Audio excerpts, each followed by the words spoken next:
Bonjour, c'est Fabien du studio Pilates et Yoga, une petite vidéo pour vous expliquer comment perdre du ventre. 2 femmes sur 3 veulent perdre du ventre et si vous regardez autour de vous, 6 hommes sur 10 ont également du ventre à perdre, ce qu'on appelle le fameux abdos Cronenbourg. Alors, je vous rassure, ce n'est pas dû uniquement à la bière. En voici les raisons. Cela peut être dû au stress, à une mauvaise digestion, un métabolisme lent, un excès de calories ou un relâchement musculaire au niveau du centre du corps. Un petit bidon peut complexer, mais il faut également savoir que cela peut avoir une incidence sur votre qualité de vie. Cela peut amener de l'hypertension, des maladies coronariennes, des accidents vasculaires cérébraux et également à une moindre résistance à l'insuline. C'est ce que l'on appelle le diabète. Se débarrasser de la graisse du ventre est donc important si vous voulez maintenir une bonne forme et une bonne santé. Alors les solutions. D'abord, voyons ce qu'il ne faut surtout pas faire. D'abord, des régimes. Les régimes sont surtout une bonne solution pour prendre encore plus de poids et de ventre. Ensuite, il y a les crunchs. Vous savez, ces exercices où on se met sur le dos et on travaille ses abdominaux. Ces exercices sont à bannir de votre entraînement. Il n'y a rien de plus mauvais comme exercice. Ils font ressortir le ventre au lieu de le rentrer. On pousse les organes vers le bas, on augmente le risque de hernie abdominale et on comprime les disques de la colonne vertébrale. J'ajouterai également que les exercices localisés ne servent absolument à rien pour perdre du ventre. Donc faire des abdos pour perdre la graisse du ventre, c'est du temps perdu. Ensuite, il y a les efforts cardio de trop longue durée.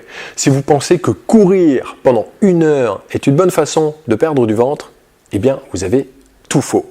C'est surtout un bon moyen de baisser son métabolisme et de prendre encore plus de poids et de graisse.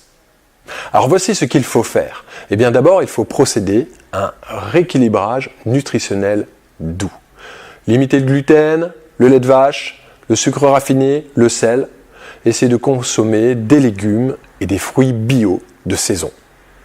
Ensuite, il faut planifier un programme d'entraînement intelligent. Vous avez remarqué que le premier mot, c'est planifier. C'est-à-dire que vous devez faire un plan d'entraînement sur la semaine, le mois et l'année. Ensuite, vos séances d'entraînement doivent permettre de renforcer efficacement le centre du corps avec des exercices et une respiration adaptée. Ce sont tous les exercices que vous trouverez dans les séances de pilates. Ensuite, il faut renforcer le corps de façon globale.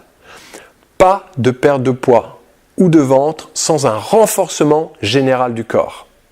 Le yoga dynamique fait travailler la totalité des muscles du corps. Les muscles se renforcent, s'allongent et se détendent. Les postures que l'on a en yoga permettent également de masser les organes digestifs, d'éliminer les toxines et de favoriser l'amincissement. C'est un cours, où l'on brûle beaucoup de calories.